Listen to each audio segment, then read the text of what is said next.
Bonjour à tous, nous sommes avec Maître Yago au sein de son étude. Nous allons fouiller, interroger et questionner un certain nombre de points en relation avec le métier de notaire et le monde immobilier. Maître Yago, le métier de notaire fait rêver beaucoup de personnes, c'est un métier très noble. En quoi consiste votre rôle, le rôle de notaire dans le domaine immobilier? C'est vrai que c'est un métier qui fait rêver, mais c'est un métier également qui demande beaucoup de patience. Comme vous le savez, le notaire est un métier qui est difficile. Principalement, c'est un rédacteur d'actes et c'est un authentificateur des conventions des parties. Tel qu'il est défini par la loi, donc c'est un officier public, d'accord, chargé donc d'authentifier les actes auxquels les parties donc veulent, où ils sont obligés donc de donner le caractère d'authenticité qui est accordé par l'autorité publique. Et il rend légal les actes entre parties. Il rend légal en quelque sorte légal. Donc, Une forme de force. Oui, il leur donne donc le force donc probante et force également exécutoire donc au niveau donc, de l'authenticité de manière générale. Donc ça c'est la définition, mais la définition donc dans la pratique donc c'est une personne donc qui s'occupe donc des conventions des parties et qui assure donc leur efficacité. Justement, Maître Abdelaf Yago, pourquoi certains actes doivent obligatoirement passer par un notaire? Comme vous le savez, donc, le métier de notaire est l'une des professions les plus anciennes au Maroc. Donc, puisque la première réglementation de cette profession remonte au 4 mai 1925, déjà qui était donc installé donc au Maroc. L'intervention de notaire, il est obligatoire. Pourquoi? Parce qu'on fait toujours la distinction entre deux sortes d'actes. Il y a l'acte sous privé, qui est un acte donc, qui n'est pas connu, donc c'est un acte qui est établi entre les parties. Et il y a l'acte qui est donc établi par un notaire et qui est l'acte notarié. Qui est l'acte notarié, qui est considéré comme un acte authentique. Donc c'est un acte qui est entouré d'un certain nombre de formalismes qui donnent donc l'efficacité à cet acte. Donc il y a des conditions qui sont liées au notaire d'abord. Il doit être d'abord un notaire qui est compétent. C'est un notaire qui est nommé et qui respecte un certain nombre de réglementations qui sont prévues par la loi pour donner l'efficacité à cet acte. Sans ce formalisme, il n'y aura pas donc on ne peut pas parler d'acte authentique. Et la loi, donc, dans certaines dispositions, il exige une certaine solennité pour que cet acte soit donc valable. Donc la validité donc, de l'acte dépend de la solennité. C'est le cas par exemple pour tout ce qui touche les actes constitutifs de droit réel ou extinctifs de droit réel, notamment en ce qui concerne tout ce qui concerne l'immobilier, le transfert, tous les actes, que ce soit donc les actes à titre onéreux ou les actes à titre gratuit, ils sont obligatoirement constatés par un acte authentique. Donc pour qu'il soit donc efficace, pour qu'il produise effet vis-à-vis donc des parties et des tiers, il faut qu'il soit établi obligatoirement par un acte authentique, c'est l'acte notarié. D'accord. Et un acte sous privé, entre parties, il ne peut pas être immobilier? Non, la loi elle est, à partir de 2011 et à partir également de 2002 pour la copropriété. Donc la loi 1800 qui réglemente la copropriété a pris donc l'initiative donc de limiter les actes qui doivent être inscrits au niveau de la conservation foncière.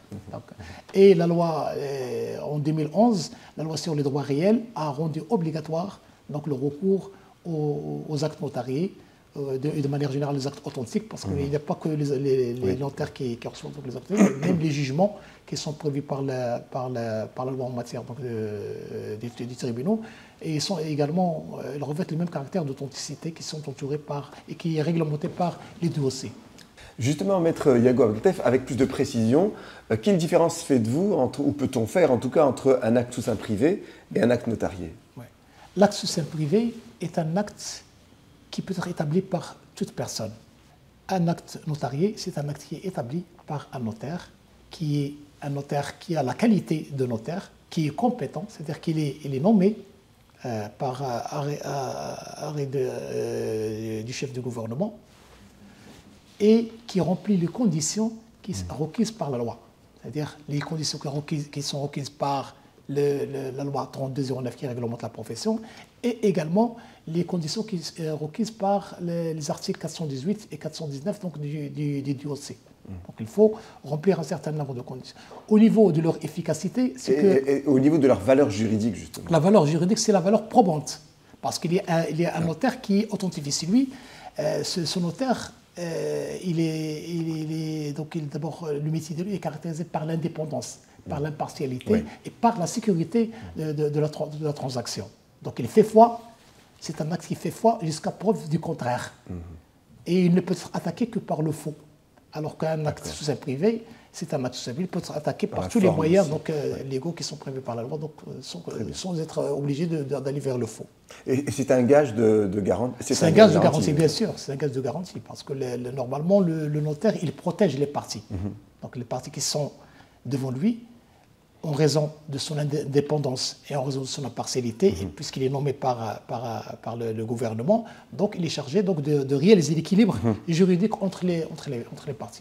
Justement, vous l'avez évoqué, il y a de l'impartialité forcément dans la fonction. Comment un notaire garantit-il justement cet équilibre entre les parties dans son acte?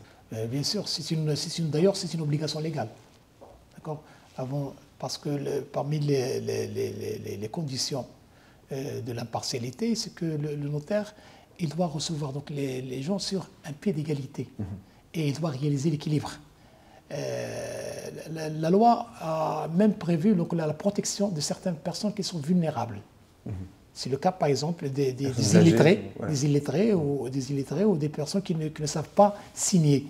Donc la loi exige à ce que le recours à l'acte authentique, de manière générale, ou l'acte notarié, qui soit donc établi par un notaire. Donc il a l'obligation de protéger les intérêts des personnes fragiles. Donc dès qu'il perd donc son impartialité, à ce moment-là, sa responsabilité peut être engagée. D'accord.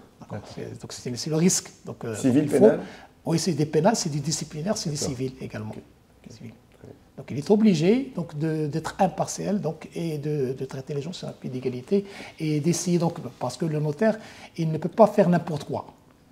D'accord ? Ce n'est pas les parties qui exigent donc, la convention, mais même la convention, il est obligé de donner un cadre juridique légal à la convention et il doit respecter les normes et les restrictions, les interdictions qui sont prévues par la loi. Il ne peut pas établir n'importe quoi. Le notaire, c'est avant tout, c'est le conseiller impartial donc des parties. Il est obligé de les conseiller, de les éclairer sur la portée de leur engagement, sur la portée des actes qu'ils établissent. C'est une obligation légale. Il a un devoir. C'est un devoir donc de conseil et un devoir d'impartialité. Et un devoir de sécuriser la transaction de A à Z. C'est-à-dire que s'il est en présence d'une opération de vente, il est obligé donc de conseiller les parties, d'établir donc l'acte qui va constater donc le transfert de la propriété et assurer son exécution jusqu'à l'obtention du certificat de propriété qui sera délivré donc à l'acheteur et également d'un gérant tiers de confiance donc pour également régler le prix entre les mains donc, du vendeur. Maître Yago, quels sont les principaux actes que vous établissez au quotidien, la majorité de vos actes? Au quotidien, donc, comme vous le savez, le notaire, normalement, il est chargé d'établir toutes les conventions auxquelles, comme je l'ai défini au préalable, toutes les conventions donc, des parties auxquelles donc, ils sont donc, appelés donc, à constater l'authenticité.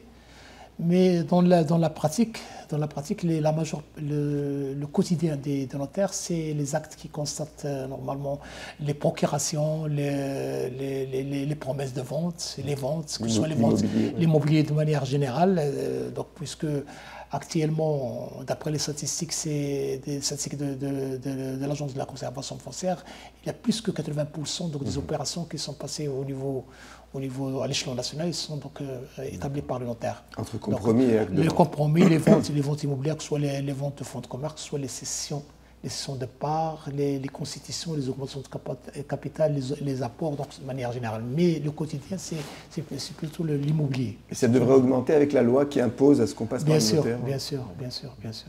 Les choses ont beaucoup changé, d'accord. Depuis les années 2000, depuis 2002, avec la mise en place de la loi 18/2000 et en 2011 avec la mise en place également de la loi sur les droits réels. Donc il a beaucoup renforcé l'acte authentique. À l'ère du numérique, du digital, il y a une progression, toutes les professions ont changé. Comment se porte la profession du notariat, justement, et comment vous entrevoyez la digitalisation? Est-ce qu'aujourd'hui, on est sur des signatures électroniques, des actes électroniques? Est-ce que vous avez fait le pas?